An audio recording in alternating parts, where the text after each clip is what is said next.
जो परमाणु बम छोड़े जाने के हालात में पुतिन के साथ बंकर में रहकर आगे की रणनीति तैयार करेंगे। हालांकि इस दावे के बाद कई सवाल खड़े हो गए, और वो ये कि क्या यूक्रेन के साथ युद्ध में पुतिन परमाणु बम का इस्तेमाल करने वाले हैं। यूक्रेन के साथ जंग को 34 दिन हो गए, लेकिन एक दो शहरों को छोड़कर रूस की सेना को वहां ज्यादा कामयाबी नहीं मिल पाई। ऐसे में आशंका जताई जा रही है कि पुतिन जंग जीतने के लिए परमाणु हमले जैसा कदम भी उठा सकते हैं। इस दावे में इसलिए भी दम दिखता है क्योंकि पुतिन कई बार ये चेतावनी दे चुके हैं कि अगर नेटो इस जंग में कूदा तो वो परमाणु हमला करने से भी नहीं चूकेंगे। हालांकि नेटो देश रूस के साथ युद्ध में सीधे नहीं कूदे, लेकिन वो यूक्रेन को पूरी मदद जरूर दे रहे हैं। वहीं यूक्रेन में मचे घमासान के बीच रूस के राष्ट्रपति व्लादिमीर पुतिन अमेरिका को एक बहुत बड़ा झटका दे सकते हैं। पुतिन की नई साजिश ये होगी कि अमेरिका के लिए एक भी एयरक्राफ्ट बनाना मुश्किल हो जाएगा, चाहे कोई हेलीकॉप्टर बनाना हो, फाइटर जेट बनाना हो या फिर कोई प्लेन। और अमेरिका की कंपनियों के सभी प्रोजेक्ट धरे के धरे रह जाएंगे, जिसकी बड़ी वजह बन सकता है टाइटेनियम। टाइटेनियम अमेरिका के लिए वो दुखती रग साबित हो सकता है जिसके बिना उसके लिए बहुत बड़ी मुसीबत खड़ी हो सकती है। टाइटेनियम की सप्लाई को अमेरिका पहुंचने से अगर पुतिन ने रोक दिया तो अमेरिका की अर्थव्यवस्था को बहुत बड़ा झटका लगेगा।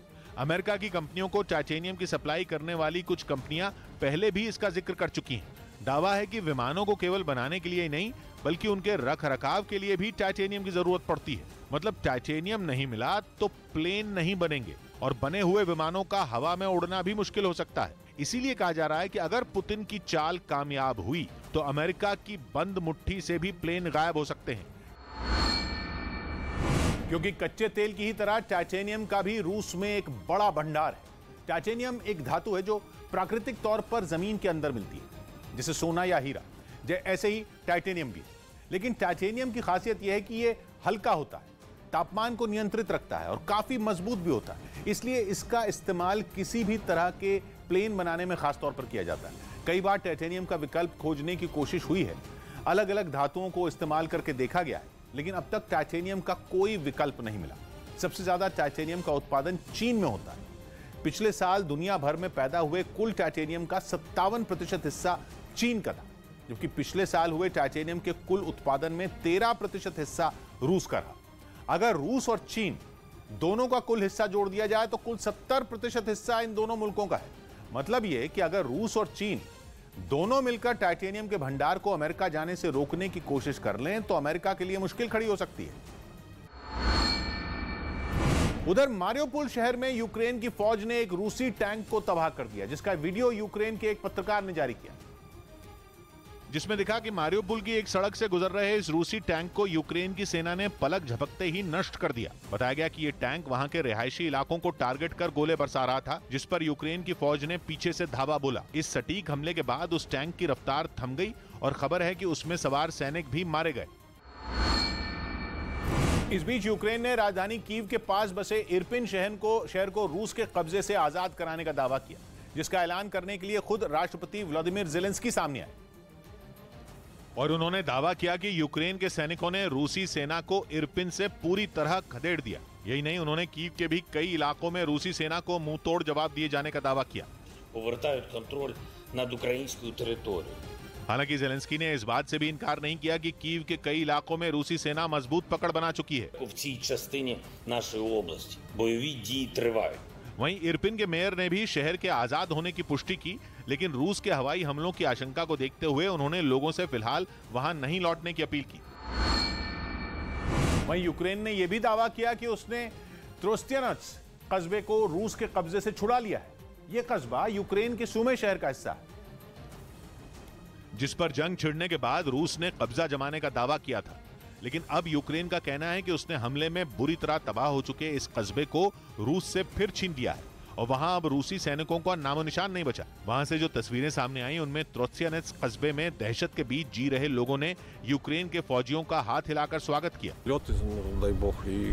Вроді стає краще. Ми ось прибули Роменський. रूसी कब्जे के दौरान कस्बे में भारी तबाही मची। हालांकि नुकसान रूस की सेना को भी खूब पहुंचा। उसके कई ट्रक, टैंक और दूसरी गाड़ियां आग में जलने से बर्बाद हो गईं। कुछ इसी तरह के हालात त्रोस्तिनेत्स रेलवे स्टेशन पर खड़ी एक ट्रेन के भी देखे गए। हमले में वहां मौजूद अस्पताल भी नहीं बच पाए। इस बीच यूक्रेन के सैनिकों की नजर रूस के 2 फौजियों के शवों पर भी पड़ गई, जिनके इर्द गिर्द वो घूमते नजर आए।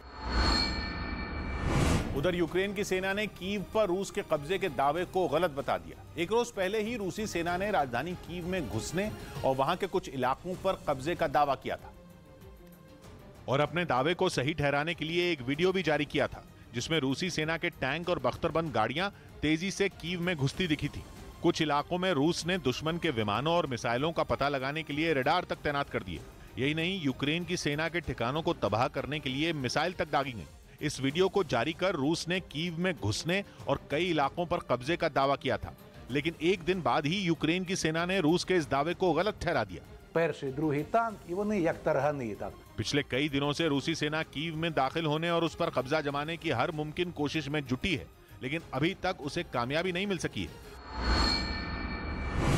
इस बीच यूक्रेन की सेना ने रूस के खतरनाक जासूसी ड्रोन को मार गिराया।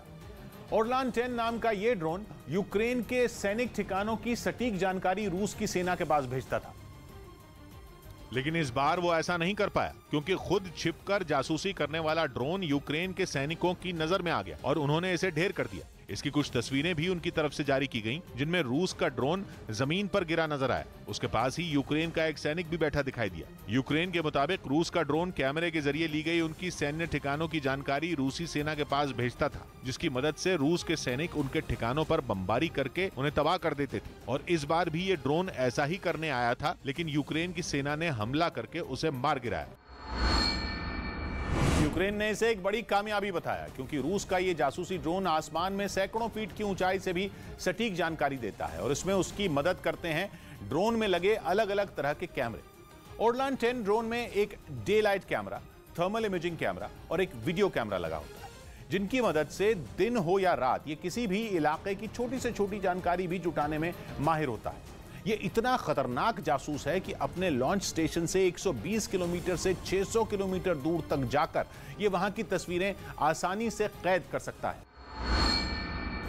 और इसी वजह से इसने यूक्रेन की सेना की नाक में दम कर दिया, क्योंकि सैकड़ों किलोमीटर दूर बैठी रूस की सेना को यूक्रेन के सैन्य अड्डों का पता ओरलान 10 ड्रोन की मदद से आसानी से चल जाता था, जिसके बाद रूसी सेना अपनी मिसाइलों की मदद से यूक्रेन के ठिकानों को तबाह कर देती थी। पिछले कुछ रोज में रूस ने इसी तरह यूक्रेन के कई हथियार गोदाम बमबारी से नेस्त नाबूद कर दिए। यही नहीं, रूस ने एक के बाद एक कई तेल डिपो को भी निशाना बनाया। माना जा रहा है कि रूस के जासूस ड्रोन ही यूक्रेन के उन ठिकानों की सटीक जानकारी रूसी सेना को भेजते थे, जिसके बाद वो हमलों को अंजाम देती थी।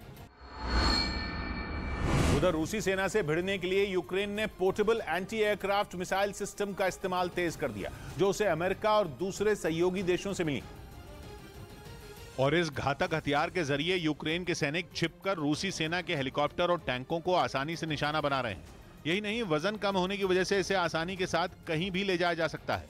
ये मिसाइल सिस्टम लोहे के पाइप जैसा दिखता है, जिसके अंदर मिसाइल डाली जाती है और फिर कंधे पर रखकर इसे चलाया जाता है। ट्रिगर दबते ही इससे निकली मिसाइल दुश्मन पर काल बनकर टूट पड़ती है। इस मिसाइल सिस्टम के जरिए जमीन से हवा में मार करने वाली मिसाइल के साथ ही जमीन से जमीन पर मार करने वाली मिसाइल भी दागी जा सकती है, यानी हेलीकॉप्टर और टैंक दोनों को तबाह किया जा सकता है।